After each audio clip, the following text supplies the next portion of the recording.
matondo epai na bino bandeko na biso bamesala kolela biso TV lolaka ya nguluzi kimbangu matondo losako mboka bino bandeko tomonani mikolo mwa ebele me tolakaki bino ke tosolola na bino elongo mai mazali koleka chez nous en aire de ce Congo. Il est temps, je pense que tous allez mibali biso nyonso o to koleka na mabele kolo Congo to komona ngo ezali normal te. Bandeko losako mboka bino ba ibanso bazali pemene po te bana na biso ni to bino mokolo na lelo.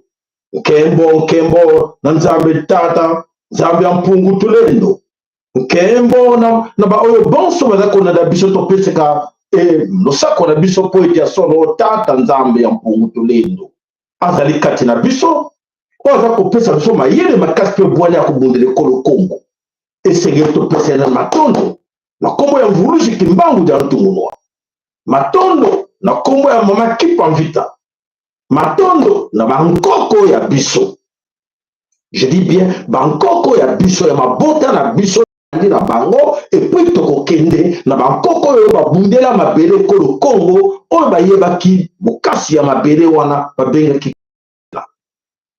Il est temps que chacun de nous ayeba esika azali ke il faut oyeba bankoko ya yo babundelaki mabele kolo Kongo bakoko wana oyo bazalaki na alliance na tata nzambe ya mpungu tulendo bazalaki na alliance na ye bankoko wana bayebaki valeur yeloko to kobenga mabele kolo Kongo bankoko wana batrahisaki Kongo te po soki batrahisaki yango nde biso lelo na nga na yo nde totanga kombo ya Kongo te po te depuis 1885 nde lelo Kongo ekoma na maboko ya bato misusu po ete bakataki yango mais ezalaki difficile na baimpérialiste po ete basala mosala na bango ndenge esengelaki ezalaki na bango complication wana na lelo ezali kocontinue matondo mboka bino matondo na balike na bino matondo na vraiment na bonyonso baepemene na moke topesa bino elaka ke tokoya lelo po ete tosola bino nini ezoleka na Kongo ya kimbangu Kongo ya ntotila bandeko ya solo sekanaki mingi mais les dangers là de l'emploi vous bantu bino babantu nyonso bozali wana losako epai na bino matondo tokopesa matondo ya solo na baoyo ya biso banso bazalaka na yano na netando ya moke po ete baya na kombo mvuluzi kimbangu nayaka toujours na kombo na ye nalobela bino maloba na ngai nganga nalobela bino maloba na ngai nganga oyo nyonso toloba na papa mafolo oyo nyonso tolakaki bino ezokokisama eloko eza korate eza te nini eza kokokisama tobisaki bino nini tobeki ke bango nyonso mokili mobino bakokota donc tous ces impérialistes sont tous là chez nous. Quoi faire? La guerre guerre d'occupation, guerre pour les utiliser. Et voilà, c'est une opportunité pour eux d'utiliser les Tutsis rwandais. Et voilà, aujourd'hui, les impérialistes pyromanes utiliser les Tutsis rwandais pour justifier la cause. Que nous sommes là, pas pour nous, mais ce sont les Tutsis qui sont là, ce sont les Rwandais qui sont les Congo. Non, arrêtez. Les Tutsis rwandais ne fabriquent pas des armes. Les M23, c'est un petit groupe-là de quelques éléments. Non, ils n'ont pas l'argent pour acheter ces armes-là. Ces armes-là, je vous dis déjà au début de notre émission, ces armes-là viennent de l'Ukraine. Ce sont des armes qui étaient destinées à l'Ukraine. Mais toutes ces armes se trouvent aujourd'hui en RDC Congo, au Rwanda. On vous disait ça, non? Non. Et kanaki kete ngobunda betuma na Ukraine et ça le na Rwanda. Nani qui est auteur de cette histoire? Qui a donné toutes ces armes-là aux Rwandais? C'est Emmanuel Macron. On dit bien Emmanuel Macron, le président de la France. C'est lui qui est à la base. On vous disait depuis longtemps, prenez ça au sérieux. Bon, la émission, la mission de Sobana Kaltoven. Minduki ya Ukraine, soko tali na Ukraine na rétroviseur na bino bokomona en miniature, un petit Congo en miniature.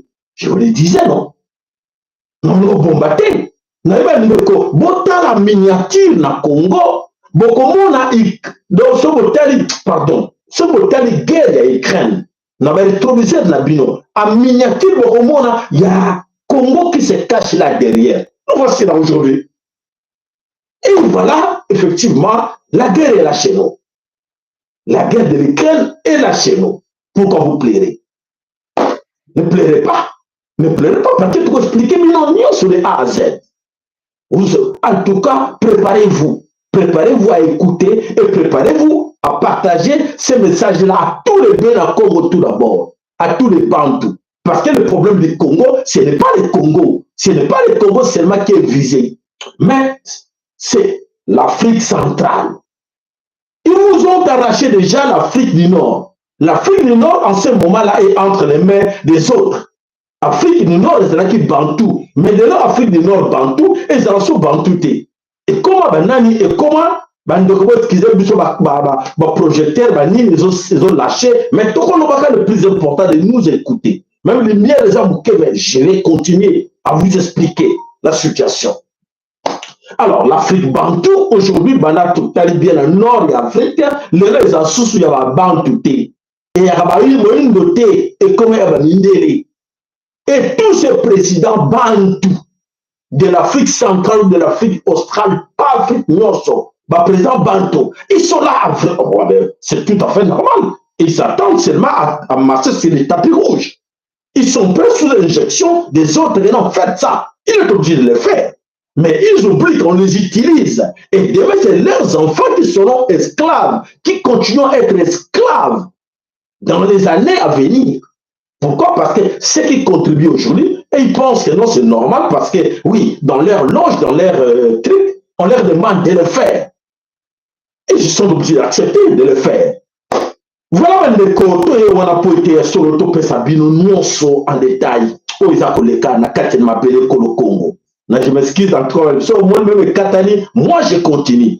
Voilà le sako, tomoni maman Dinkela, Zawana Bisso, tomoni maman la Bisso, Bande Kebele, papa Jean-Claude, Zawana Bisso, tomoni maman la Bisso, Marie Azawana, papa Willy, na kati na Dallas, le sako pagne na bino, ndeko Jiji Mboyo, tomoni, wana King de Bavarois. Azana biso wana tobo sanité mama na biso Françoise Ngaka azana biso toko pesa matondo ya solo na papa na biso Mukobo papa Mukobo lo sako matondo pa na yo papa Michael lo sako matondo pa na papa Emmanuel Yeko lo sako matondo pa na yo tonton Lema lo sako matondo pa na yo papa na biso Bitobi parce Bitobi to moni azana biso wana lo sako matondo pa na yo papa na biso Mbuta MKN lo sako matondo epa na yo mama na biso ana lu sakweno lo sako matondo epa na bino nyonso bandiko nyonso o message na biso na kati ya TV lo laka ya Mbuluzi Kimbangu. Alors tokokota na mozindo pour te tolakisa bino ni teri bino tolobi ke toza en danger, nous sommes tous en danger et ces dangers là bandiko boye bango ke o tozo alerter bino encore une fois, c'est pour l'intérêt de vos enfants. Vous les Bantous, vous les responsables, les élites politiques, religieuses, ou qui que ce soit, c'est à vous que je m'adresse. Vous pensez que ces gens-là ont besoin de vous parce que vous mettez les cravates, vous mettez les costumes et vous dites, oh mais vous méritez, monsieur, c'est très bon, allez continuez. Ah ben, continuez, nous venons de vivre au Congo et ça va continuer. Alors mes chers amis, voilà, on nous a dit que la guerre est là. La guerre sera longue et populaire. Et la guerre est déjà longue et populaire dans 4 coins. Yamabele et Congo. Alors, et Bandi, et continue déjà dans 4 Congo. Qu'est-ce que nous devons faire? La première des choses, c'est arrêtez de vous, arrêtez de se victimiser. Botika kolela. Botika kolela, kolela. Le bureau est résoudre le problème de mon côté. Ba maman, ba papa, ba ndeko, kolela na bino et ko résoudre le problème de mon côté. Mais tu dois attirer attention na bino da to agir. To agir parce que kolela est un signe de faiblesse. Quand les gens pleurent, les gens qui sont nos adversaires, ennemis na biso, pour la balance ça leur arrange. Parce qu'on préfère faciliter de pleurer. On vous interdit pas de pleurer. Mais attention, beaucoup de la bino nanani. petit bien titre au monde, des pyromanes impérialistes en guerre en RDC Congo, guerre d'occupation. Alors, c'est à vous, qui sont ces pyromanes? Ces pyromanes, ce sont des gens qui créent la guerre partout au monde. Et ce sont les premiers de venir avec les résolutions. Les solutions que nous voyons aujourd'hui, déjà ébandis, Nakatia, Conseil de sécurité, ils condamnent tous. Et le gouvernement congolais est très fier de dire que voilà, on a fait un bon boulot. La politique, la diplomatie a joué. Nous, on va gagner avec la diplomatie, avec la politique. Alors, arrêtez de jouer avec les Congolais. Alors, quels sont ces gens qui sont très contents aujourd'hui de dire que voilà, la diplomatie a payé? Merci. Voyez là que nous avons, vous, que vous avez vos amis, vos partenaires privilégiés. N'est-ce pas? Les qui? C'était les Américains, c'était les Français, qui sont vos amis privilégiés. Mais aujourd'hui, c'est ces amis qui nous amènent la guerre chez nous. Vos amis privilégiés, autre monde qui, Fatia, Beta Kitoro, tous un partenariat privilégié avec les Américains. Allez, voilà, allez, tonton Mike Ama, allez, bravo, et qui est avec nous, ma puta, na Denis Niakero, tout le monde qui bago, parce que on va avoir un partenaire privilégié. Amérique. Qu'est-ce que cet homme a fait? Le résultat est là aujourd'hui. Tout ce qu'ils ont fait il y a 5 ans, il y a 6 ans passés, aujourd'hui le résultat est là. D'ailleurs, même bien avant Hippolyte Kanabe qui était au pouvoir, quand Hippolyte Kanabe tissait des relations pour casser les Congos, pour massacrer les Congolais étaient là avec lui. Les Congolais étaient là. Les religieux, les politiciens, ils étaient très contents parce qu'ils gagnaient l'argent. Mais aujourd'hui, le résultat est là, il y a des morts. Il y a des sangs qui coulent partout en RDC Congo. Et aujourd'hui, on pensait avoir une armée. On croyait avoir une police pour sécuriser les gens. Mais aujourd'hui, les populations se retrouvent sans défense. Na Goma partout, na Bukavu partout, il y a abandon. Ils ont tous fui. Comment la police est incroyable mais vraie. On n'a jamais vécu cela au monde entier. Sauf au Congo, on voit que la police est kimi. L'armée est kimi. L'officier supérieur est kimi. Et où tu vois? Et tandis qu'on nous a dit, à la moindre escarmouche, mais voilà, ce n'est plus la moindre escarmouche, mais maintenant c'est l'occupation. Ils sont tous là. Personne ne nous donne les rapports pour nous dire que voilà, ils sont arrivés, ils sont là, mais nous sommes là pour vous sécuriser. Personne. Personne ne va nous dire la vérité. Et aujourd'hui, nous, on a la vérité pour vous dire. La vérité est là en face. Alors, comment on a sommé le Congo aujourd'hui, l'armée est athée, la police est athée, le gouvernement tous, Bakimi. Bakimi na Nord Kivu, aujourd'hui, comment nous comptons plus de 4000 morts. Et les jeunes sont exterminés chaque jour. Des jeunes sont exterminés chaque jour. Ce matin-là, on a exterminé plus de 28 jeunes. Côté de Bamba, Kangi, Bango, Kanga, Soso, allez, nous allons défendre Bamba, allez, exécuter tous. Et alors, à la moindre escarmouche, où en sommes-nous? Alors, on nous a promis, on nous a dit, Félix nous a dit, ça ne sert à rien de vous battre pour un morceau de terre. L'ASC que vous voyez là, et comme on m'a belé la terre, la buisson. Avec qui? Avec nos frères Banyamulenge, qui sont les Congolais. Ce sont ces Banyamulenge tout rwandais. Aujourd'hui, il y a les buissons guerre, pas la buisson. Et pour l'année, pour le dire que ça s'arrête de se battre. Et mon bango, il y a la guerre, pourquoi au Congo? Parce que Félix nous a dit, ça ne sert à rien de vous battre pour un morceau de terre. Félix, Monsieur Félix Antoine Tshilombo, explique-nous un peu. Tu nous as dit, ça ne sert à rien de vous battre pour un morceau de terre, et maintenant ils sont là. Tu nous as dit que le pays ya AEC ekokoma ya biso nyonso mais tomoni ke tona bitumba na bapays ya AEC Afrique de l'Est tona bitumba na bango. Est-ce que vous pouvez pas nous expliquer ça? Même votre chargé de communication qui passe sur les chaînes le communicateur a expliqué nous un peu quel miracle bateau a sira qui biso que sont nos frères bateau na biso guerre on le voit qui à la moindre escarmouche basakana na bato mosusu me basakana na faci béton te de français ya babe na Congo ya bacongolais. Ah, papa explique-nous un peu. Papa, les amis, le Félix Tshilombo, expliquez-nous un peu où en sommes-nous. Vous avez promis aux Congolais d'être sûr qu'il y a un défenseur, garant la nation. Et garant la nation, aujourd'hui, tout comme on a été. Tout le monde yoka, panique dans la Katina Kinshasa, des grands amis de Félix Tshilombo, les amis privilégiés. Aujourd'hui, à la tête, la France et les États-Unis d'Amérique sont en guerre contre nous, les Bénin Congo. Parce qu'ils sont privilégiés. Ils sont en guerre comme moi. Voilà tout ce qui wapi, Fatih a gardé ma secret tout. Donc, je vous dis, tous ces grands secrets est entre les mains de Fatih, de Félix Antoine Tshilombo. C'est lui de nous dire la vérité. Il doit être sincère pour nous dire la vérité. Que voilà, moi j'ai signé des accords, voilà, je suis coincé, je ne peux pas me défendre parce que les accords sont là. Je vous l'ai dit, on va passer. Avant, je vous parlais de cette histoire. Et attention, Félix va remettre le pouvoir à Hippolyte Kanambe. Félix va remettre le pouvoir au Tutsi rwandais. Voilà des scénarios mis en place pour remettre le pouvoir au Tutsi rwandais. Et alors, s'il n'est pas sincère, si on ne dit pas la vérité, nous, comment on peut dire que, écoutez, c'est notre frère Félix Tshilombo? Alors, tout que de défendre en Belé Congo. Et voilà, c'est ça le grand problème.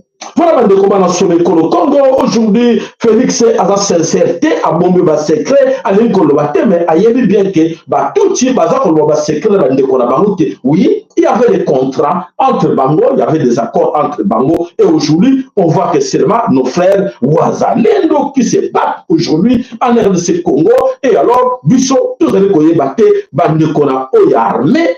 Oh, Félix a dépensé un million, un milliard, il va contribuer à les Congolais pour former ces militaires. Oh, il va contribuer à le Congo. Les militaires, il y a Bissot, Baza Wapi. Oh, il va contribuer à les Congolais, pour que les formations. Pour l'année, il va échouer. Là, je vais vous expliquer. Et là, on les a pour les Kawana. Je vous assure que si Félix n'est pas sincère, il y a la vérité pour continuer caca bouiller. Pourquoi? 1. Félix doit être sincère pour nous expliquer cette histoire des gouvernements parallèles de Tutsi. Ces gouvernements parallèles de Tutsi qui sont tout autour de lui, la présidence. Un gouvernement parallèle composé que de Tutsi à 100%. C'est Félix qui doit nous expliquer un peu pourquoi ça. 1. Bon retenir, comment retenir ma combinaison Valero. 2. Félix doit nous expliquer pourquoi sa femme, qui est en connivence avec la famille des autorités rwandaises, nous savons tous, il n'y a pas de secret, nous savons que la femme est de quelle origine. Mais alors, comment gagner la guerre avec tout ce monde? La présidence, n'a qu'à ta résidence, il n'y a que des Tutsis en majoritaire, et n'a qu'à ta gouvernement, il n'y a que des Tutsis. Nakati, il y a gouvernement parallèle, il y a que les Tutsis. Dans le gouvernement central, il y a 50-60% de Tutsis rwandais. Tout qui dans l'armée, la FARDC, le commandement de l'armée est entre les mains de Tutsis. Le commandement de l'armée est entre les mains de Tutsis. Est-ce que le commandement de l'armée entre les mains de Tutsis, le commandement de la police entre les mains de Tutsis? Donc, défense, il y a Mboka. Sécurité en Mboka entre les mains des étrangers. Est-ce que cette histoire que je vous dis là, si vous voulez qu'ils aient le Kouta, passez une fois, vous voyez que non, ils ont le Kouta, et tout le monde, vous savez, ni n'a bino ba Congolais. Pour les ba Congolais, ba défenseur ne peut comme vous tout que l'armée n'a biso, l'armée to quoi pour les colos, pour les ni ba ouais pour les colotés. Pour les ni ba ouais pour les colotés. Voilà la situation. À la moindre escarmouche, voilà la situation. Aujourd'hui, le pays est sans défense et sans sécurité. À l'abandon, gouvernement exalté, et le comment exalté, nous soit qui le corps à bananiqué. Ne parlons pas que Bakou le corps Bassi, mais non, comme bananiqué. Bassi encore, c'est même parce qu'il y a des femmes qui sont des femmes. Mais oh là, qui le corps à bananiqué, ma bébé. Et là, on est les kaki. Pour expliquer bino yango très bien. Et là, on est les kaki, na kati wana poete, bande kona biso bakima, ndenge wana ba abandonné, nyonso. Na kati na Nord Kivu comme la Sud Kivu. Alors, na kati na Nord Kivu l'abandon et salamaki kobanda na Nord na Goma et zalaki plan moko préparé que ba bimisi ba mbongo à partir ya MONUSCO ba corrompre. Na lebela binote na sala émission pour yango te, mais écoutez maintenant la vraie vérité. Ba corrompre tout le monde. Que non, sincère, ne vous battez, allez, tiens, allez, yo, enveloppe là, yo, allez, prends les bateaux, vas-y, allez-y, allez, là, le Soukouna, allez, il est où, allez, viens, allez, prends ta femme, tes enfants, allez, traversez. Donc, c'était un plan, un grand complot, oh yo, toujours du tout là, est-ce que le gouvernement congolais était au courant, oui ou non? Et pourquoi il est Kindegewana? Voilà, nous avons savions que le gouvernement congolais était au courant de tout ça. Le gouvernement de Kinshasa était au courant de cette corruption-là, de cette facilité pour faire partir les gens et laisser la place aux autres. Alors, pourquoi ils ont fait ça? Suite aux accords, suite aux engagements au Basaraki. Mais malheureusement, il ne fallait pas sacrifier les autres. Qui se gênent? Attention! Botika bana na bino bakende ko s'engager na armée wana te. Na lebaki yango oui ou non? Tant na ko maloba nganga. Na lebaki bino oui ou non? Que prenez le téléphone, appelez vos frères de 4 coins à Congo. Bon, ça bango kende ko s'engager na armée wana te ba ko utiliser bango comme ba chair à canot. Ça veut dire que te on va dire chacun de vous a un téléphone, a 10, 15 personnes, 20 personnes dans le Congo. La blague est l'accès de ma boko n'a pas été que regarder. Ma boko n'a pas été ma kila de qu'on a binoté. Ma boko n'a pas pembe.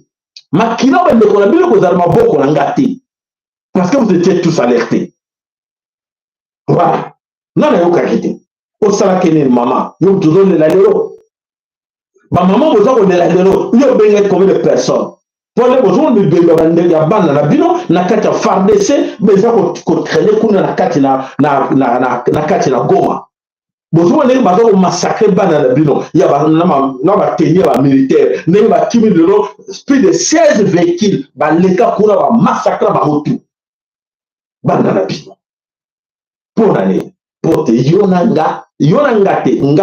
ngate bino ba ndeko bozo nanga boyokaki makambo te. Vous préférez regarder l'image de moko. Vous préférez souhaiter que non, tu connais la bangote, ah, je m'en fous. Mais les gens vous là et tout. Ceux qui vous ont là et tout, vous avez dit que ma kila va ne connaître dans ma boko n'angate. Oh, nous sommes bénis qui lobby, fatigué, béton, allez béton. Eh, non, vous foutez à binoté. Il y a bien les akoya. Il y a bien les akoya oyo mvulu jiki mbangu dantumuna abombe libino pona kozanga bote aussi pona kozanga ko respecter mibeko ya mboka bebisa biso bolingo mibeko mpe misala mais na tango bino ko respecter ya ngote bokanza bochaki mbongo liboso parce que ba pesa ba corrompre bino boko futa boko finir par payer et ko ratite boko futa yango kala te boko futa yango bino nyonso o no finga biso o lo kaso sala aventure boko futa yango e ko ratite boko futa yango na la kake bino tina 5e génération na bino boko futa we bakango bomoni na ba kini na le ki chilombo ozana makila ya vert ou ya jaune na ba kamote le na conseil chilombo makila na ona par rapport à Mobutu na bokasa na ntembo comme mi balé belé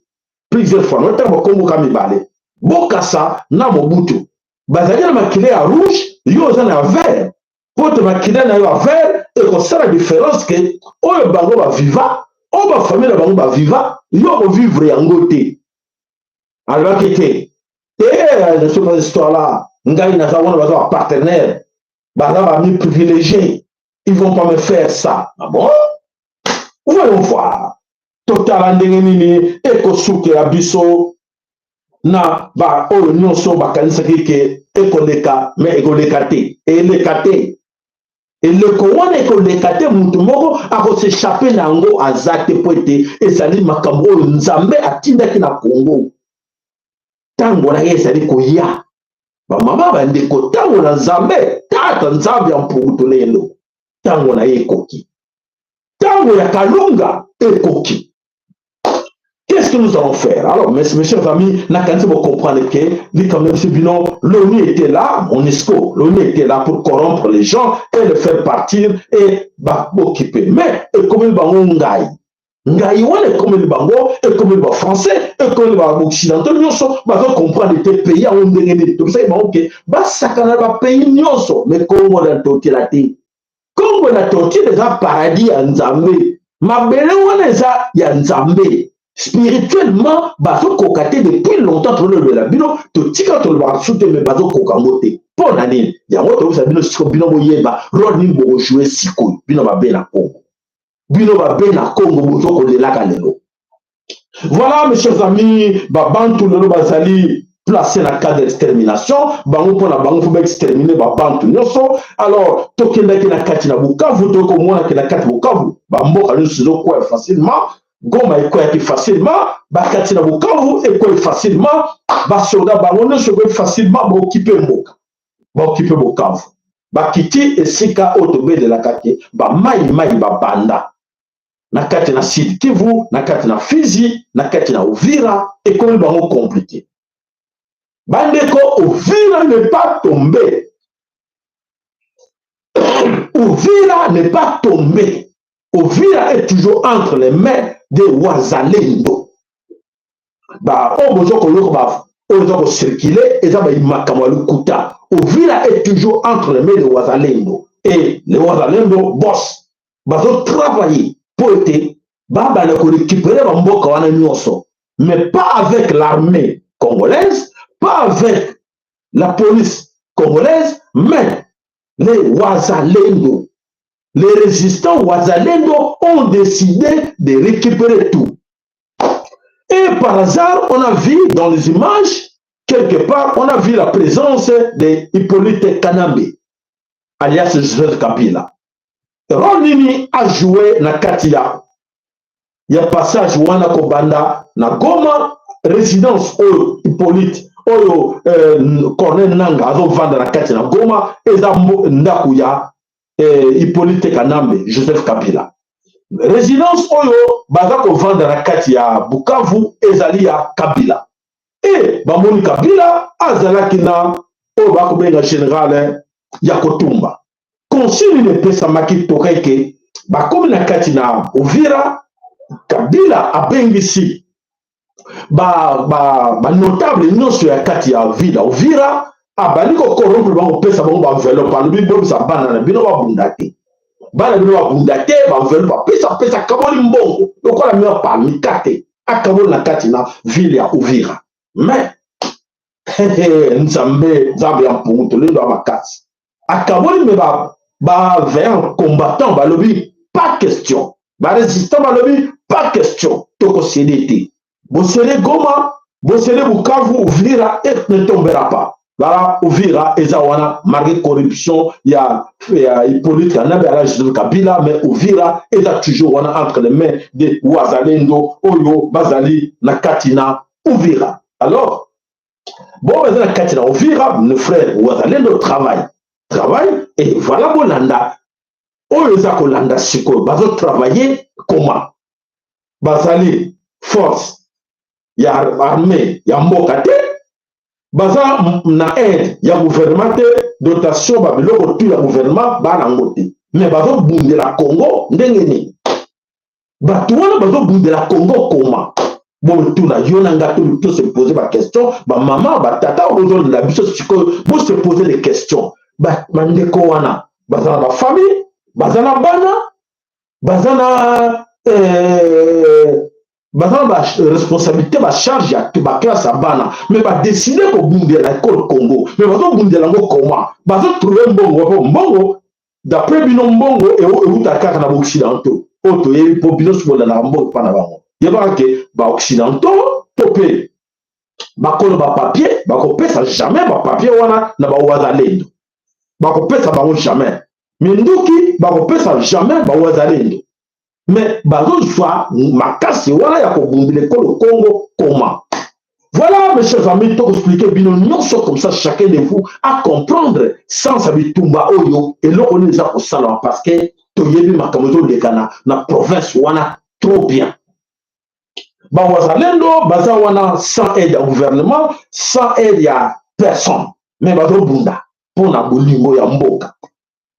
Ba mususu baza kozaliwa ba famille na bango na kanisi wo mituna kateme bo baza kokufa e bongo bana na bango nana zwaka bango en charge po gouverner ko zwa bango en charge te nana kozwa charge ya bana na bango ba classe na bana na bango nana kofuta bo mituna kateme ba question wana mais so esi bino lelo ke oui bandeko boya na action de grâce boya na dim bo bani kopesa mbangu na ba pasteur bozo pesa bango mais na tuna bino boyebaka ke bato wana bandeko na bino bawazalendo baza kobunda babunda ekolo Congo eyo moto ovandi no na kati ya ndako na yo ovanda divan ozobia pomme de terre oyoki bandeko bazonyoko makuna tomekaki kosala appel awa mikolo eleki mpona bandeko wana oyo baza kuna mais ekosenga mpe vraiment wana na kati ya émission na bisa bino makambo nini elekaki tolansaki appel toyebi bandeko lisungi bandeko oyo baza kuna eloko nini résultat nini tozwaki na résultat tozwaki toyei komona ke parmi bato oyo baparticipe na oyo tolansaki appel na lisungi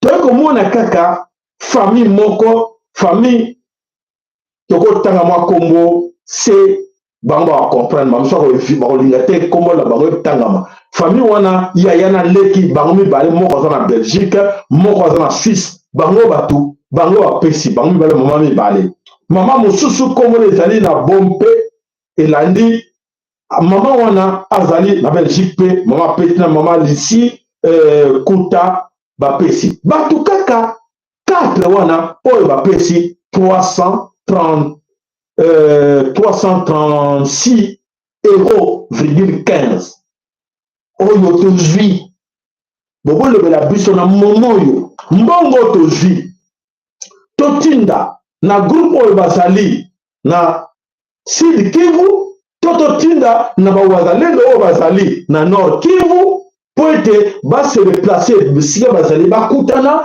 to mpe tosunga bango na $300 na 300 €.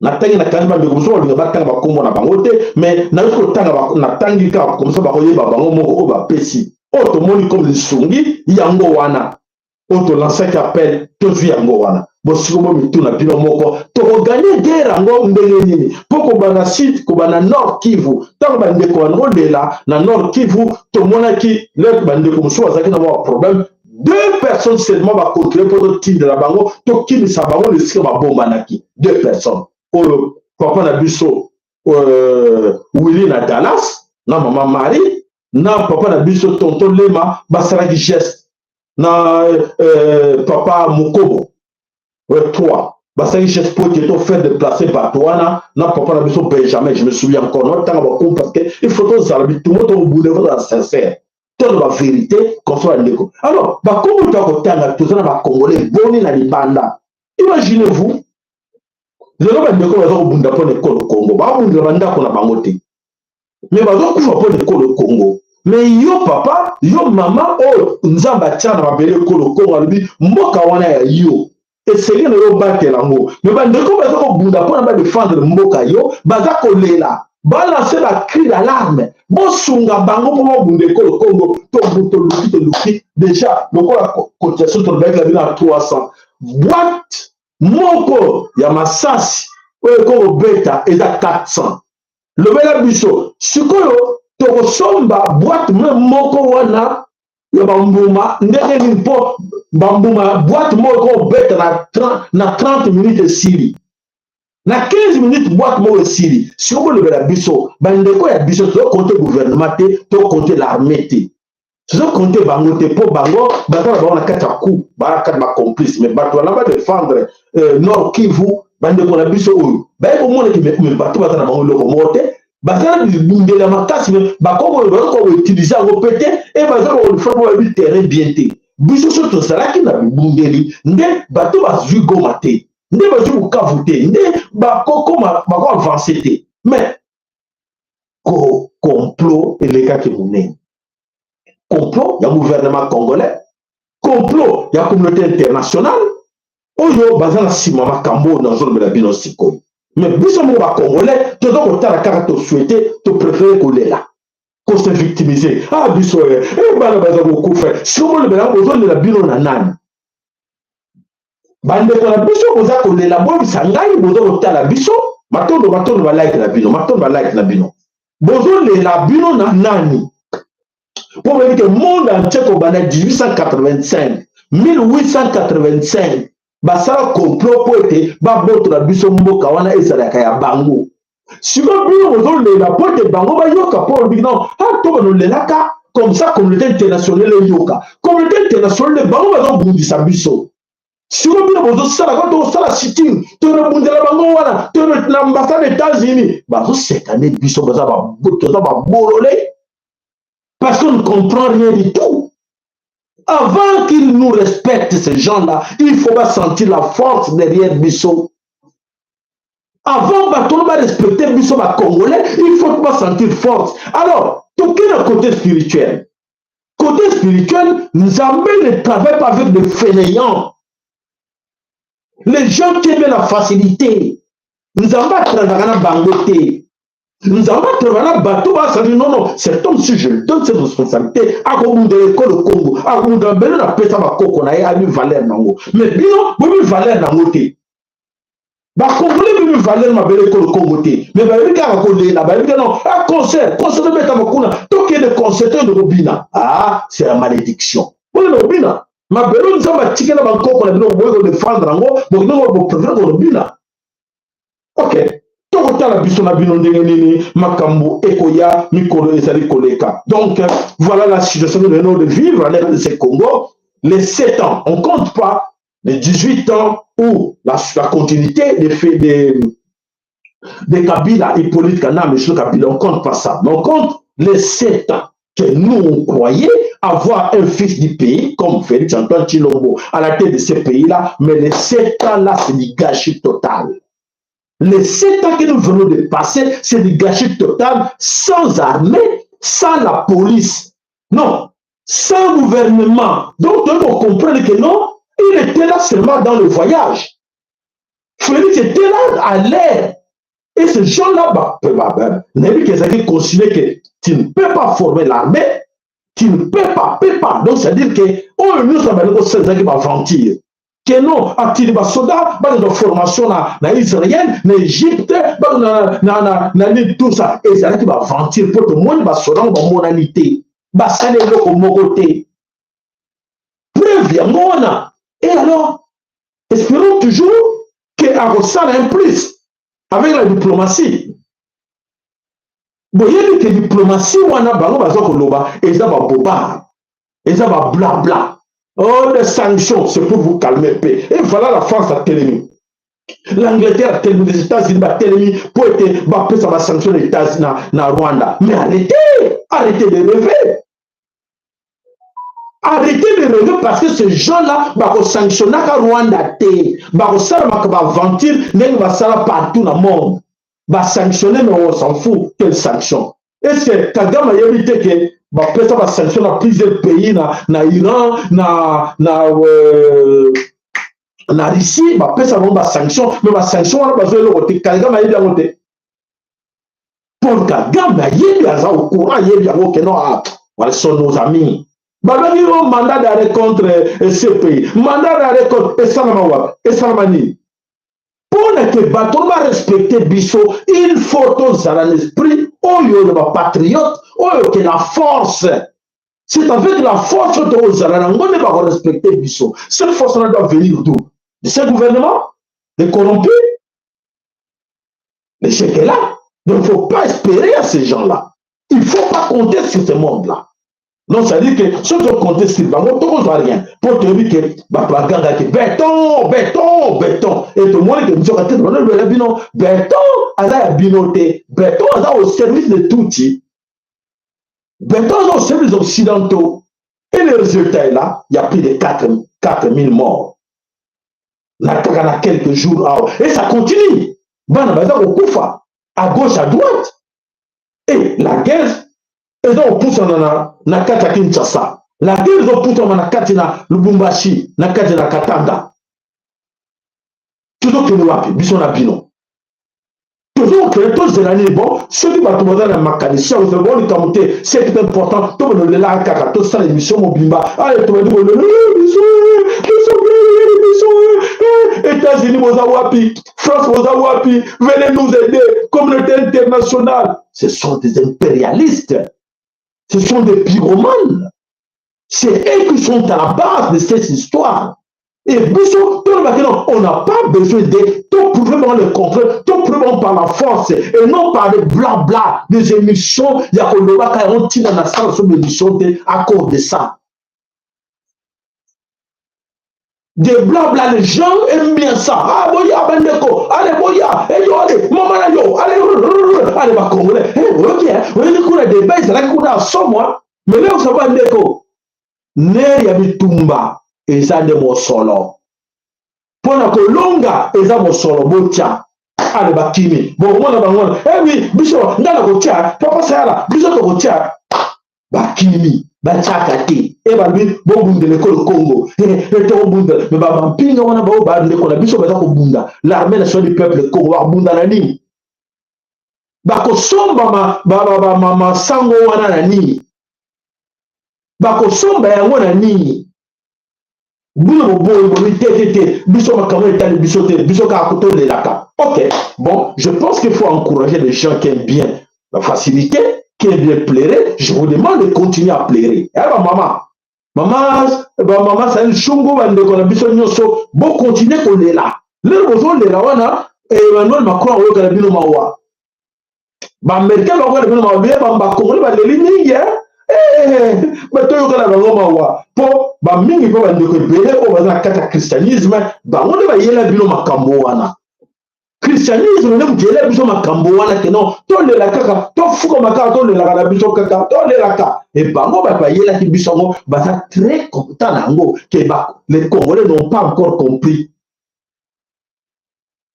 nakali soki baburkinabe soki bamalien soki banigérien wana bato ya niger bazalaki l'esprit le kola biso ndeko na quantité de 3 pays à Aïswana jusque là ils ont libéré si vous avez la mentalité l'esprit le kola biso à Mouniama excusez-moi de vous le dire j'assume ce que je dis là autre linga facilité autre linga ambiance autre linga kaka facile et non on se la facilité ndeko ba vu ndelo ba pays on se na boka ba français ndeza tu na boka ba français. Vous avez ce comme en Afrique centrale, les pays de Bantu, en Afrique centrale. Donc, on a un problème pour une mentalité, c'est là-dedans dans nos têtes. Notre façon de voir des choses, notre façon de penser à la réalité de tout ce qui vient de face de nous. Tournez les autres peuples du monde. Notre peuple va donner le monde, c'est là en facilité. Et facilité, on l'a bandeko. Et tout de la caca. Alors, et bon, on a un bima, et qu'il y a un peu sa bango, et bakoliate, et là, on peut s'en bon, on a tenir au gardant, on fait comme un bel en contre, là. Boyoka, mi connaît ça, Koyama, Kamegoleka.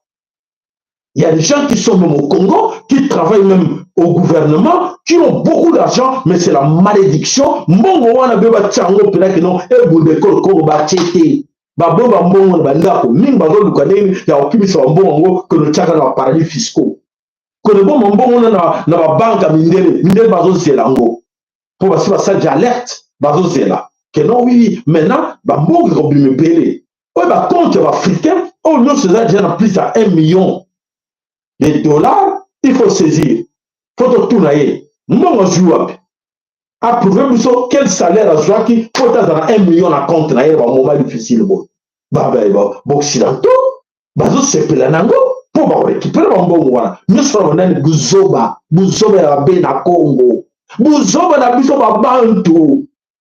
La plupart des États-Unis kuna barigele ba compte banini. Au bien qu'on le non, maintenant organisons-nous comment ba banga peut biso que nous avons une force. Mettons l'argent ensemble pour être défendre ma belle Congo. Non, c'est bada. Te ba oliate. On va la sur costume, on dit pas ça sur ma costume. A sur ma costume, a sur ma voiture ya sika, a sur ma ndako ya sika. Voilà, c'est la malédiction. Il faut frapper le bino. Liwaya bato baza kobunda makambo na bango nyonso oyo ezolekela mpo bapesi bolingo na mboka me bino bozoede bango te ezala maboko na bino. Voilà bandeko bana so mikolo Congo aujourd'hui. Voilà nakanisi boyebi ke na sinale bino alobi yango déjà ke makambo eza koleka wana Félix fa remettre binono banda kala afa remettre pouvoir na maboka batuti parce que batuti baza tout autour na ye baza na kati ya parlement baza na kati ya résidence na ye. Il faut remettre le pouvoir. Ce qui a dit que c'est le cas contraire, nous devons faire banana kata ndako na ye. Na kata résidence na ya banda bitumba, na kata ya présidence banda bitumba, na kata armée kotala commandant ezala banani, il fallait déjà trier qui est qui a banda bitumba kuna avant que le banda bitumba na Goma, avant que le banda bitumba na Bukavu, avant que le banda bitumba na Katanga. A banda bitumba na kata ya résidence na ye. Ce qui me faut que Félix Abani Touma na résidence na été arrêté. Mais de quoi nous sommes béton. Ah, désolé pour vous, hein. Beaucoup moins beaucoup là. Pour ça, incapable à cause ça, on est tout pauvre, na cause de la vérité. On a tenté à plusieurs fois.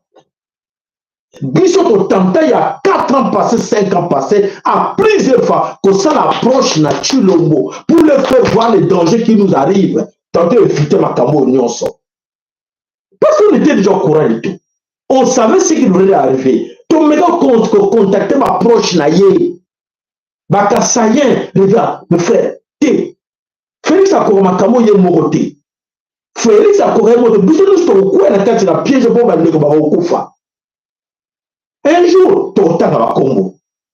Tu contactes à conseiller à présidence. Tu contactes à oyo bandeko na ye baza na poto awa ke nous ndeko tala botiko orgueil pour na biloko poto réussir nango Félix dans la sincère botika na orgueil nous boko réussir nango te. Il était temps pour te tout ça ba kana biloko yele biso lelo pour te dire ba kamo ke koya tu veux dire le moment est arrivé ngana za nazo et surprendre regardez. Événement exact assis pour dire que je ne savais pas. Non, nous on savait qu'il fallait tout soukanango tout soukanango et ce n'est pas fini. Sort de check au gate non et les Américains sont avec moi. Voilà, on a fait la diplomatie, on est arrivé. Voilà maintenant ils vont le sanctionner. Bokolela na mai na mina muno kwa mbuka. Bokolela na muno kwa mbuka. Bokolela na muno kwa mbuka kalate. Tokai mama mata banekolela aleli na noté. Maman tabanako de la aleli na noté. Pour la mangongi, matoni mangongi, mutu makasi. Boniko yokate, boniko travailler na bande côté. Bonika biso, tourna biso pouvoir ya biso. Pouvoir ya bino, tour ya bino. Et maintenant, aujourd'hui, nous sommes tika bango. Tika bango pour baza maël. Maintenant, biso mboka wana, toko tika bango, toko mboka do kel mabe. Tina na zoni l'émission de l'eau, na police a dit que non, mboka do kel mabe, ba grand père les ambitions nyonso, ba manipuler biso ba côté division, na ba touti ba sali nyonso bo diviser biso, mais tata lobby te mwana na ngai musala na pesa ya mwana tele ba lisusu, beka mbele na bandeko na yo, oya ko yoka yo, akozala na yo longo, oya ko yoka yo te, aza ya biso te, aza ya soroka, tika ye. Ya mwana yeli bino na mission ya lelo. Pour nous dire que le danger est là. danger za wana nini toko sala biso no so poete to bundele kolo Congo na ebike ba ndeko pele ba ye déjà makamozo le kakuna na kati na Uvira na répétant encore bo ba na biso ne bandete Uvira est entre nos mains et ça na maboko ya ba wazalendo d'ailleurs na mikolo koya to zonisa kombo wana ya l'armée nationale du peuple Congo et non les wazalendo wana za faiblesse moko bato ba sala kango te miponi ba sala kango et kozonga kombo ya armée nationale du peuple Congo mais ça manque l'organisation. Voilà le pyromane aujourd'hui va réussir kuna bango va créer des ordres dans le Congo, il y a plus d'armée, il y a plus la police, il y a nyonso est à l'abandon. Le gouvernement est en sous-souté, mais il aussi le gouvernement à Congo pour le Congo, une grande partie est à contrôler sous la Chilombote. Je vous donne la vérité que grande partie à Congo est à contrôler. Dans le moment où ils sont sous contrôlé, Beni, Bunia, Ituri est entre les mains de l'Ouganda. Vous voyez bien, c'est l'Ouganda qui contrôle ça depuis plus de 7 ans. Depuis que ma côte sans Félix dans le pouvoir, na Museveni, na Kagame, ba contrôlera déjà parti wana nyonso. Mbongo ba liaka na papeyo na cité ba mboko province na cité ba liaka shilling oyo ya Uganda. Donc Uganda muda contrôler so ba bisa binote. Tolobe le bino. Les restes de l'épreuve vont être balkanisés à 4 morceaux. Côté AC, nous avons que Rwanda a le contrôle nango, nous avons français banani parce que le tumbal. Bilo nous sommes yaki dans l'Ukraine, comme le lot, Emmanuel Macron a facilité qui bango, a pesé qui bango, yango et ça pour bunda 4 Congo. Mais comme ça, Bishop comme ça, Bishop pour tout le monde, ok. Bitumba, la guerre sera longue et populaire, elle est là, elle est longue, elle est populaire, et maintenant c'est à nous maintenant, Bisso, tant comme il y a Bisso, guerre comme populaire, il y a Bisso, la population, alors c'est à nous de s'organiser pour te venir au Bunga, pour te venir au Banguna, et to yebi nyonso, comment te venir à Bango. Avec l'appui, il y a un voulu Kimbangu dans tout le monde, avec l'appui de Nzamba Mpungutulendo, vous assire. Bon, ça la cirque toujours bengala bango. Ma belle on est au Québec, tu sais, vous allez balkaniser toujours bengala bango. Mais, tout c'est la soutien à Binonions. Moi, je donne là-bas déjà, la boue. Comme ça, le que je donne sur l'obligation. L'émission de la gentillesse, que non, s'il vous plaît, bon cotiser, ne bon de la moutouté. Mais c'est une obligation dans chacun de nous à avoir numéro de compte ou à quelque chose pour la songa. Mais c'est une gentillesse que s'il vous plaît, tu contribuer. Il faut que tu assumer responsabilité là. Tu assumer responsabilité de la belle école au Congo.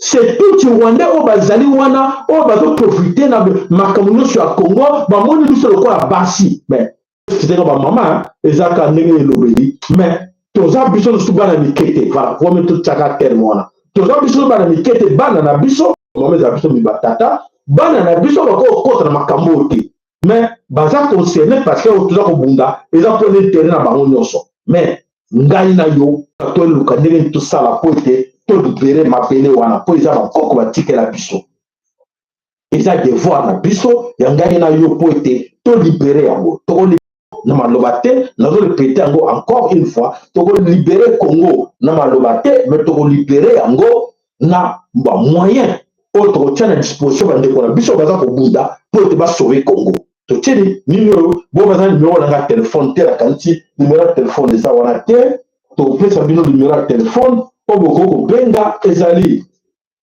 plus 32 donc 0032 466 110 192 topé 192 Bobenga boye to boye bandenge ni toko sala ensemble pour être to suga bande ko la biso bande ko baza ko kufa bande ko baza ko kufa chaque jour et bande ko baza prêt pour comprendre pour que moi espoir ezalaki muke il y a 10% avec la FARDC on de pour le dès qu'il arrive pour le wazalendo bazoki le devant inventé non to bango le bango bénédiction to bandeko to sungo bandeko na biso o ba wazalendo po te to pesa bon bozwi po te ba somba na biso bino la cinq appel ya ozambon to ko mo zwi kaka na pendant tout ce temps to lancer appel toujours à 300 to somba boîtier moko o ya biloko wana ezala 400 bon même boîtier moko pas me to ko ri somba ngote ko somba onde ni bandeko bazo ko milengela kuna pona ko regrouper ka ko récupérer ka bana à gauche à droite bon moi ba se retrouver na coin mo boza isolé pour va se déplacer pour te rejoindre le mouvement bandeko ba ça demande quoi l'argent et c'est non bon faire déplacer bango bazo ba moto ba matana direction boy à partir de kuna ba ko ozwa ba kita na sigabo non ça demande l'argent vous devez faire ordre ba so non mais papa ça là ton loko to kelendenge ni to kimeke ko kima moto asimi mondoki abeti et comme na elmo ya lembi il faut amela tamwa mai il faut alia bolo belanga et kila na bango ko yibelo ka mutute ko zelo ka mutute siko nzaleleki ni kumeza nzala yo ne zo ya pomme de terre siko zali mama yo zo ya pomme de terre papa siko zali mais bandiko beza ko bunda ko ne bungeza nzala akosala nini ate na okufa bende tali nyoko wana na lia le bende tali nyoko wana ale pa ni sesa ni boze beti ye wana lali pona ke no simbe lo ka bato mais biso bato tuzana bino tuzolo la bino ke eza ndenge wana bazana mibeko bazo gagner bitumbo pote bazo tosa mibeko so bato tri mibeko tende bako gagner bitumbo te eza makamo spirituel ba muso ba comprendre otali muna musezani bikolo teo biso za projet na kati tozolo kamazo leka ko botosi ko zelo ka mutu te respect na biloko ya bato ko simba mwasa mutu te ko bote loka mutu te ya mibeko mais nzali zo sala bango bo sangai to pesa bango mibeko to tozo pesa bango po mikolo nyonso tozo benga bandeko bo simba loka mutu te bo bote loka mutu te. Oui, papa. Mais oui, toyebi to simba te, to boto tene. Ba se trouver kuna na nzala. Ba se trouver ba mabazangi. Ba se trouver ma ko melisate, bo sangai. Et c'est bon continuer ko yoka makamo na jour de la bango. Pour les mibé ko nzambe avant le la biso. Que le bala bango boy. Ba respecter. Le bala bango mibé ko, ba to sa yango, ba sala yango te ko le mibé ko nzamba zo ba travers biso. Kimbango azoloba bandeko bozomona on a légèreté le bo regretter Kimbango azoloba à travers biso ke lobela bana na yo lobela bandeko na yo ba banga bato sa mibeko na zo ko loba ba ko gagner bitumba oyo mais bato sa boy oui bana bato bazoka mais bana bazoka pe nzala libumu ezaka na matoyi te koyoka libumu ezaka na matoyi koyoka te.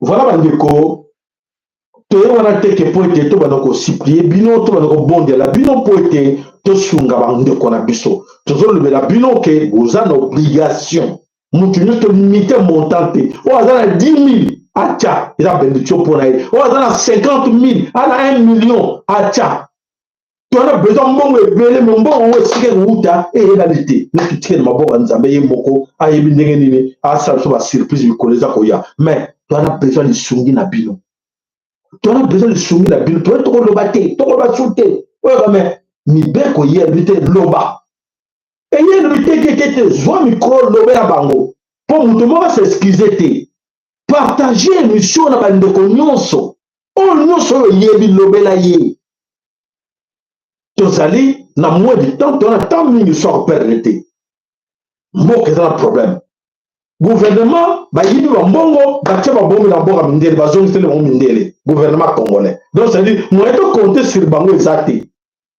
po bango mpe bakosala eloko te mpo bayebi ke baza na mibeko bapesa bango epai bamasta na bango ke no bosala rien boforme l'armée te bawazalendo wana bomoni likambo yaki mpo bamingi bayebi yango te tokopesa bino en détail, qu'est-ce qui s'est passé entre FARDC na wazalendo bandeko bolanda.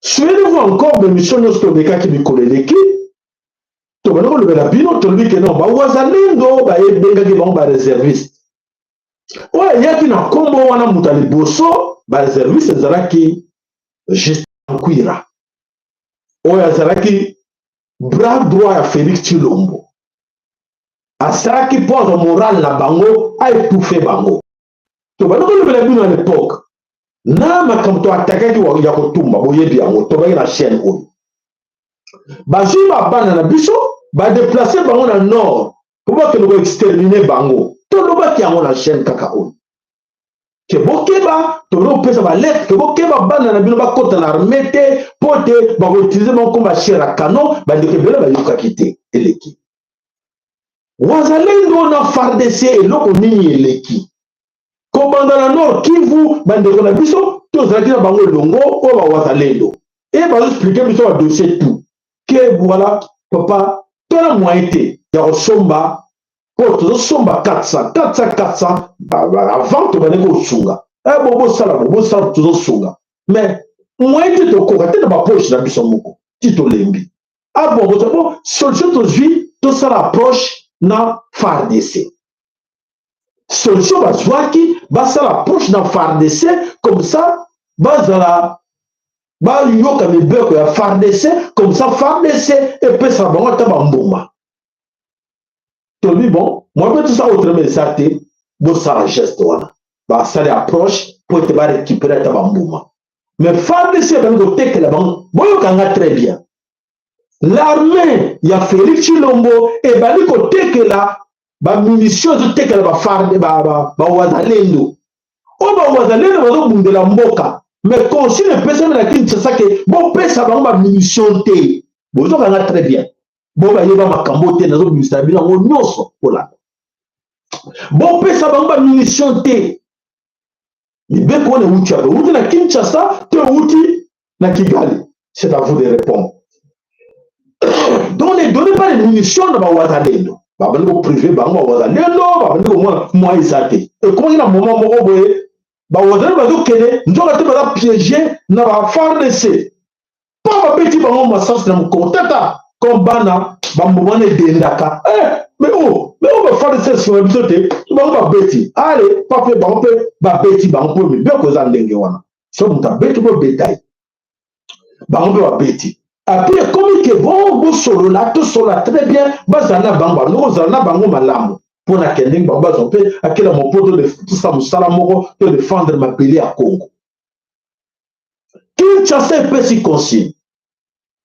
kopesa bango lisasi moko te alors bawazalendo basuki bayebaki ke so bapesi mibeko wana bawazalendo bazwa eloko te moye bakontinue kodéfendre Congo eza te tina boyokaki meme oyo gouverneur militaire babetaki mbuma na cause ya trahison ya makambo oyo nayosa bino sikoyo tina boyokaki yango alors bandeko bano bakendaki ngulu bongulu na kati na FARDC bakomi wana na kati na Goma bakute na piège oyo ke consigne epesami na Kinshasa ke bobeta te bango balobi non tokobeta mpo toyelaki yango ekoti confusion entre bajeune oyo mosusu bayaki babi non tokobeta bali kobeta confusion ekoti ale bapiége bango MONUSCO intervenir ekati ke non ale boya koboma nepa na biso babloke bango ale basede bango moye bacontinue sans commandement eza te na bajeune wana quelques jeunes ya FARDC bakoyi e bandeko na biso mosusu baseretrouve ke non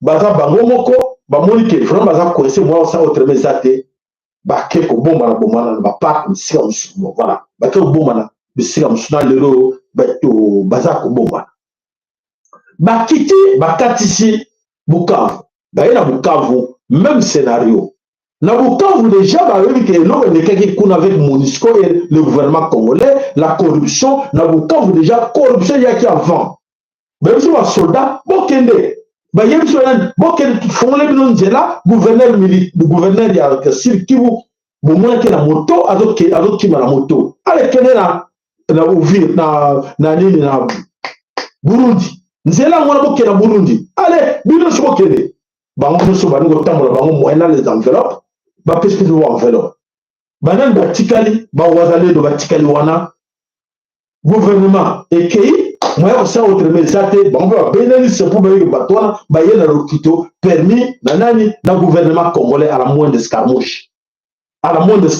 balobi que moindre escarmouche te mais sikoye a comme ça tout tomber on est tout éviter alors batona ba gagner terrain na katina au Bukavu mais na moment tout ça ko lo ba na katina Bukavu bato mona ba scénario moko même na katina Goma bato comprendre te bango moko ba oyo banani bakobengaka ba M23 bakomi kokima bakoma poste mosusu otala me o mais basoda na biso bakimaki ndenge nini donc basoda bakimaki na mopepe kaka na monoko biso bokende bomunda te masasi eleki toboyi bokufa bokende basedaki bango avec la pluie de Kinshasa basedaki baterrain mais toujours kokamwa bango bazobisa basoda bakende.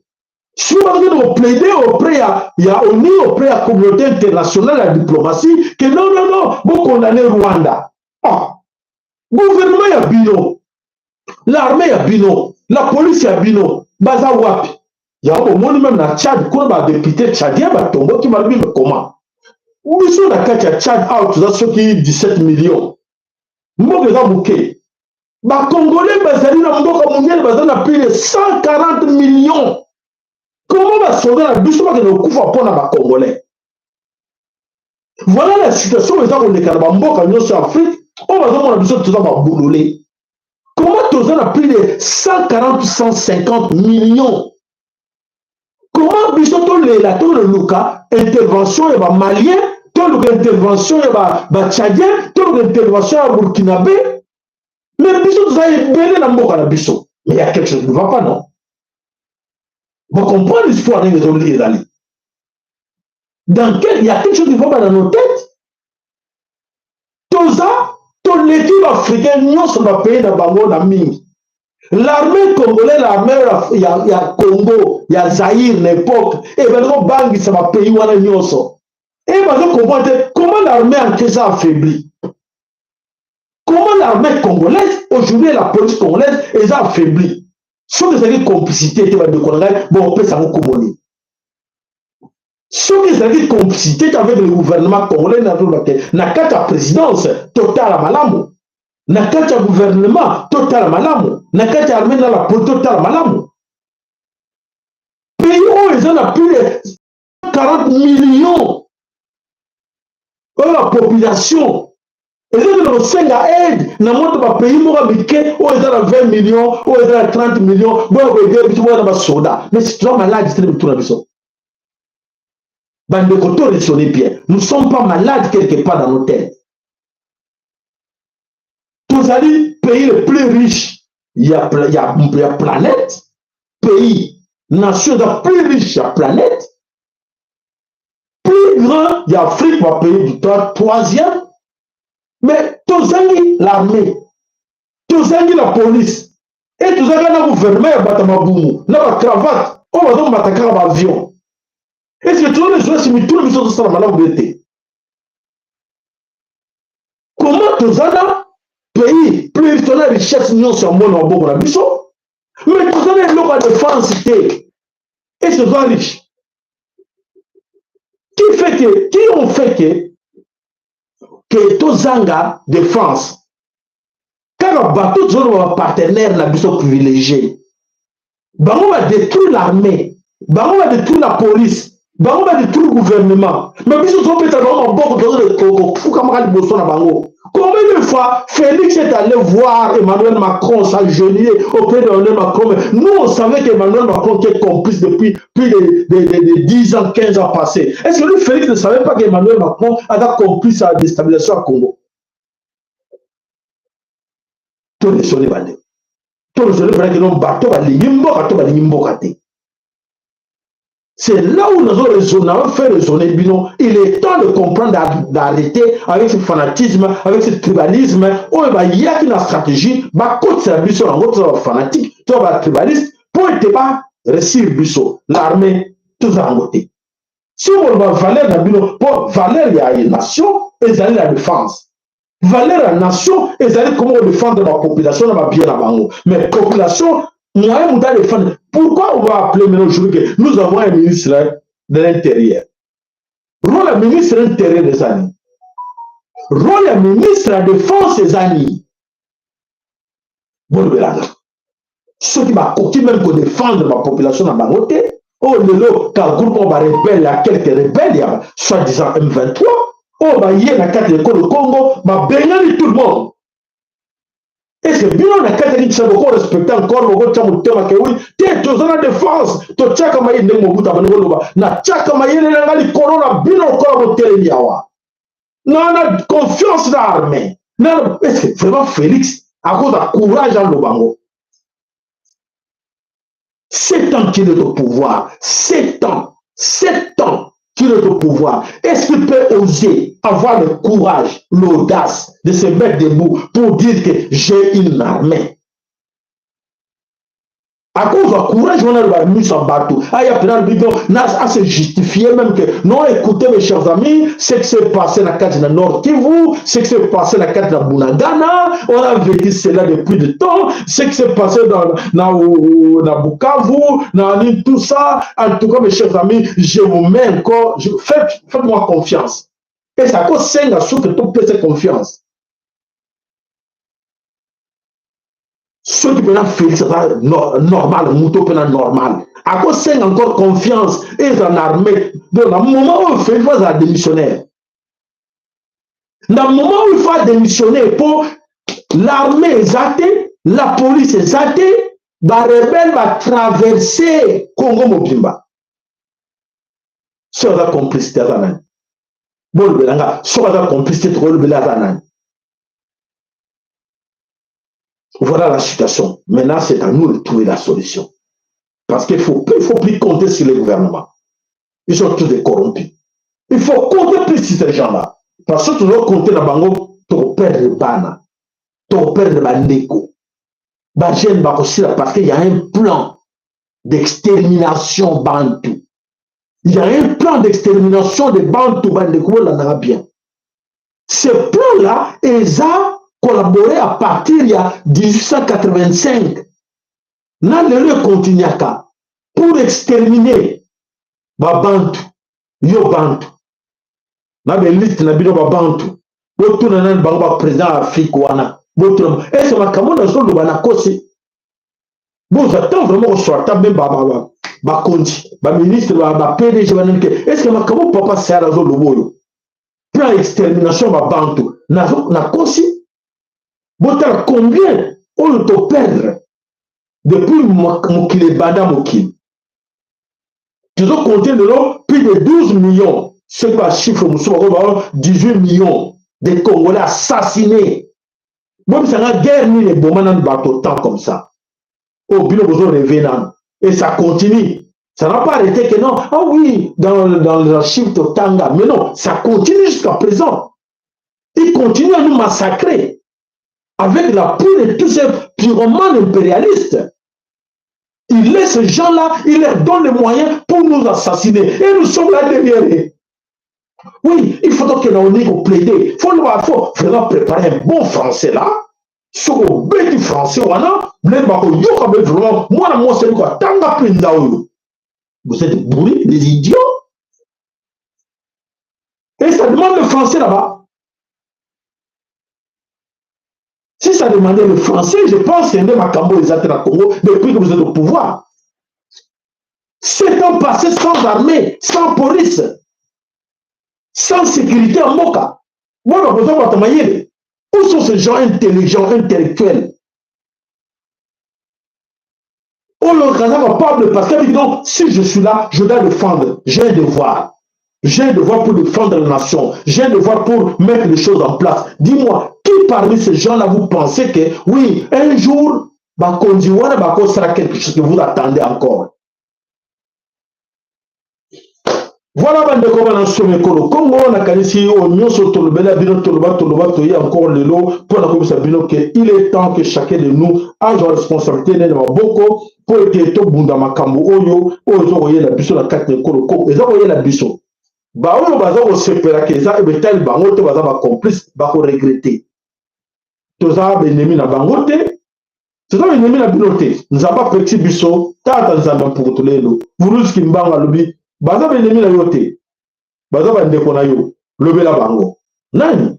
kobanda na batilombo bango nyonso boza belimi na biso te me makambo ezoya bandeko bazokufa na conscience na bino boyebi ke bato bazokufa il fallait faire quelque chose depuis que bozokota na pouvoir bosala yango te donc boza complice n'est-ce pas boza bacomplice parce que surtout tosala bacompte depuis vous êtes là 7 ans 2 mandats et que l'armée n'est pas là armée est anéantie affaiblie par qui comment vous n'avez pas de service scientifiquement beaucoup étudié que non mais analysons un peu où allons-nous quel effectif que nous avons dans l'armée effectif où on a quel effectif nous avons dans la carte de la police qui sont ces gens-là vous voyez bah, qui et qui fait quoi dans l'institution tout et là on va voir bango armée la police et là on va commander dans ma boko na bango comment bato bunzabino baza na Kinshasa baza na Sénat baza na Parlement baza na le président d'État nous sommes dans Simbi. Comment vous allez gagner la guerre avec eux? L'argent du Congo est entre leurs mains, c'est eux qui gèrent ça. L'argent du Congo est géré par ces gens-là. Richesse ya Congo est gérée par Bango. Ceux qui sont Congolais qui ont aussi minéraux à Congo, or à Congo, c'était minéraux du sang. Nanouana, vos partenaires privilégiés. Babengi so minéraux wana eza na maboko ba Congo eza minéraux du sang. Mais ceux qui sont na maboko ba tout ti o baza ba kolo na ngote voilà, ça vient de cacher. Ah, Mali le Rwanda. Ah bon. Quelle est votre diplomatie? Votre diplomatie vous sala yango wana pour te garder zone tampon au plus de 300 km na maboko ya Uganda, na maboko ya Rwanda.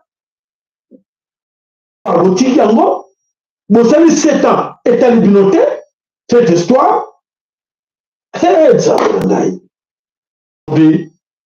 Makamoto et communauté, ba or ya Congo, Bogote Kango le souté, il faut nous se zara. Tilo Boweto, qu'est-ce qui ne va pas? Bah, Congo, nous sommes au Qatar. Et dans l'entretemps, tu connais que non? C'est Qatar qui sponsor, il y avait l'équipe français.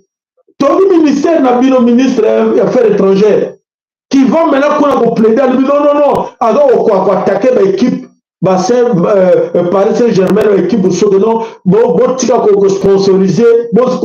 sponsorisé par le Rwanda. Et bon, Qatar, le Chapo Bino, vous appelez Qatar ensemble. Qatar a payé une obligation, vos minéraux, nous sommes au Tegamo. Et là, on a besoin de trouver en français. Vous raisonnez? Vous réfléchissez?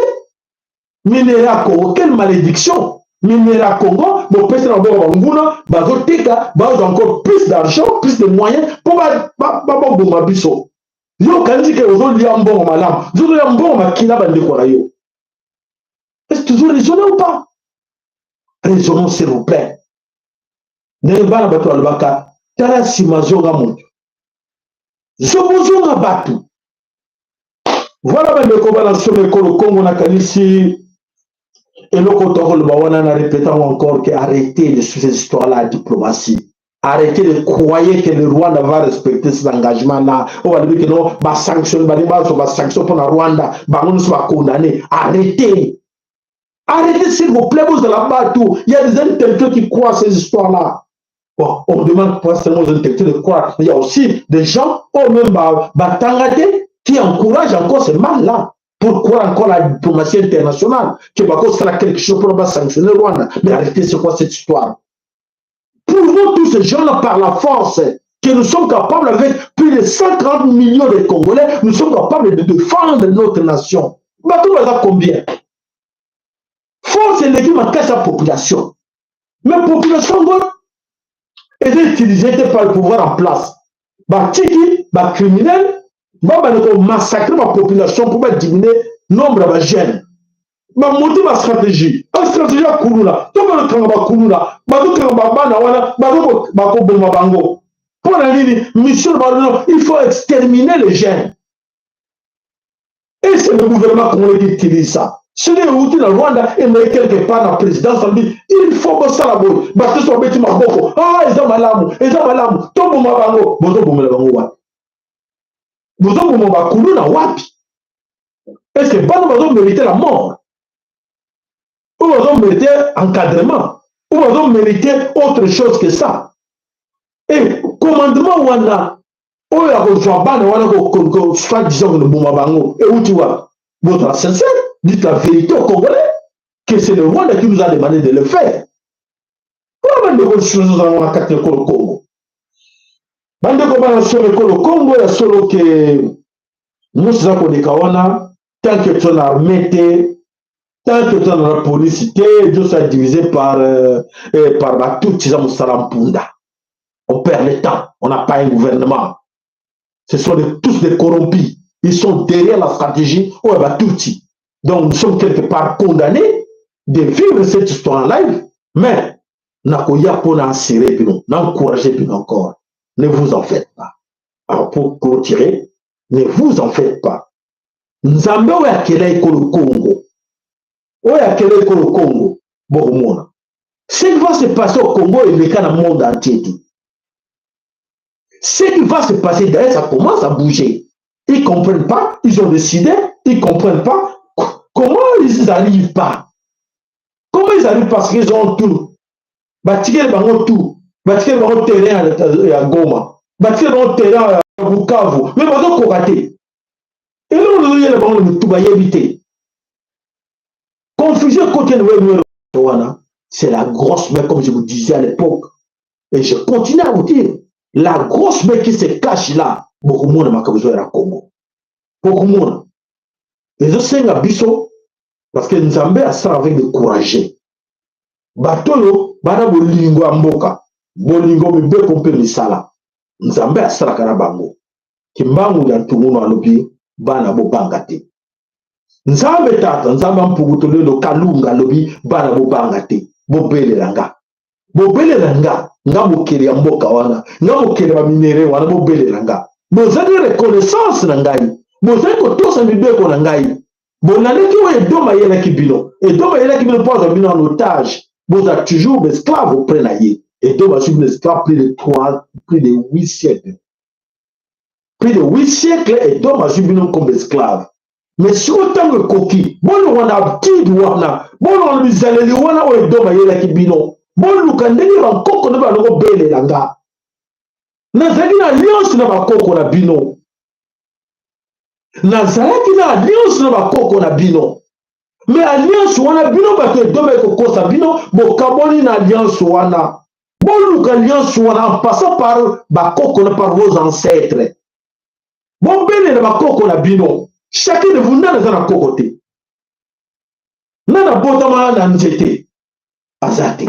Biso nyos to botama na bakoko. To botama na ba parents. Ba parents ba parents. Ce qui bon mi belle quand la génération passée la bombe avec ma bé ba on nous avec ma bété ba on nous avec ma bété luko lam luka bele la wa lam que koko na ngabo tout ba renseignement koko tanga ba komo na bango oyo et vous avez chance na ba génération na bango kuta na yo nzamba ko sunga yo que voilà koko no wana a ko alliance o avec wana nzamba ko transmettre yo alliance ozaki na wana nzambe ya transmettre yo aux alliance na nzambe bandeko oyo na besoin spirituel so nous avons la légèreté etali yoko regretter na yo na bana na bo regretter nzambe wana mobateli mokeli ana biso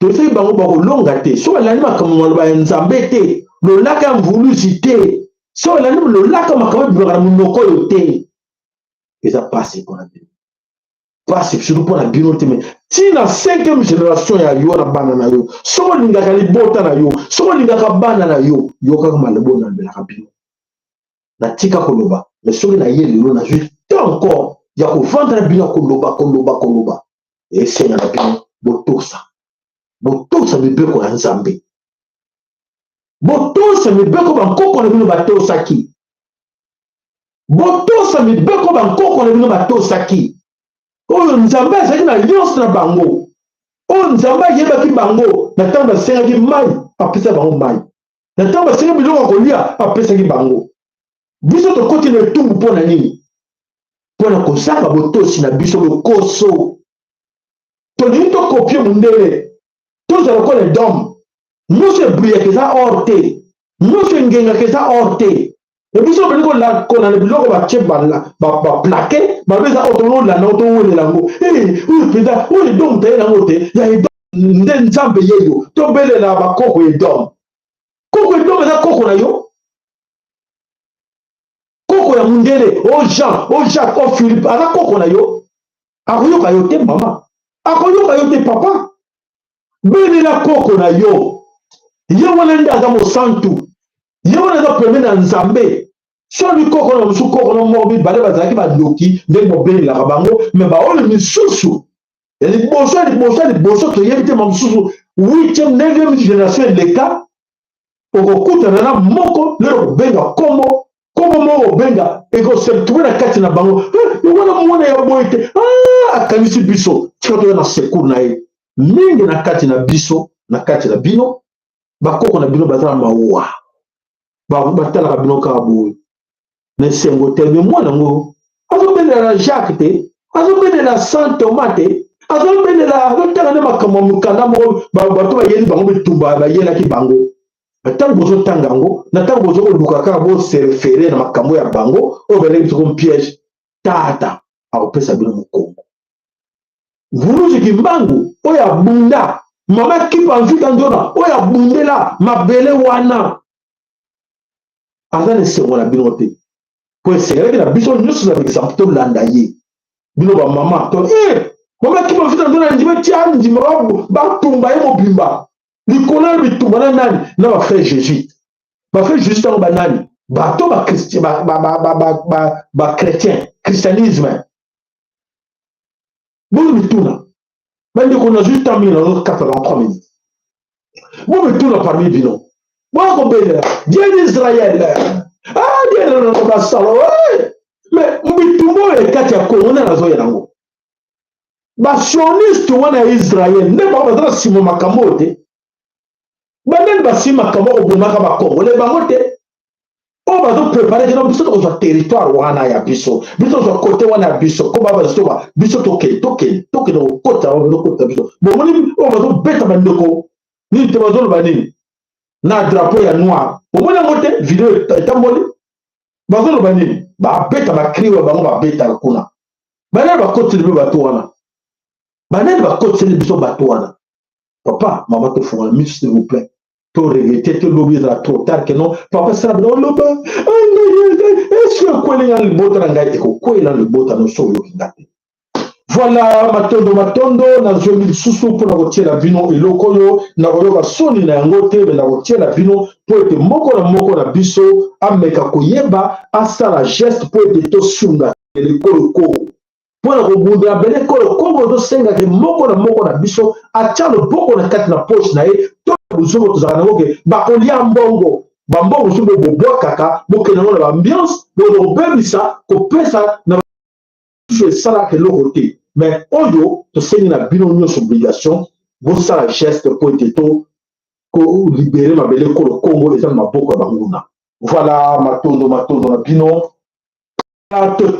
tobeti mbela na kanisi oyo aza na masuto ya koyoka donc tokokutana soki ya monene ye lisusu tokoelobela bino me tanto soki wana nzambe abatela bino na kati ya mabota na bino bankoko nzambe ampungu tulendo nzapa nzakomba akongo mungali mvili mukulu mungu baba mungu wa milele nzambi kaungu kalunga apambola moko na moko na bino akotela bino makanisa malamu ya seka mpo ete tolongo na kati na makambo oyo oyo ezosala biso mobulu oyo bana baza kosila oyo bandeko baza kokufa bainosa baza kokufa matondo ingeta ibobo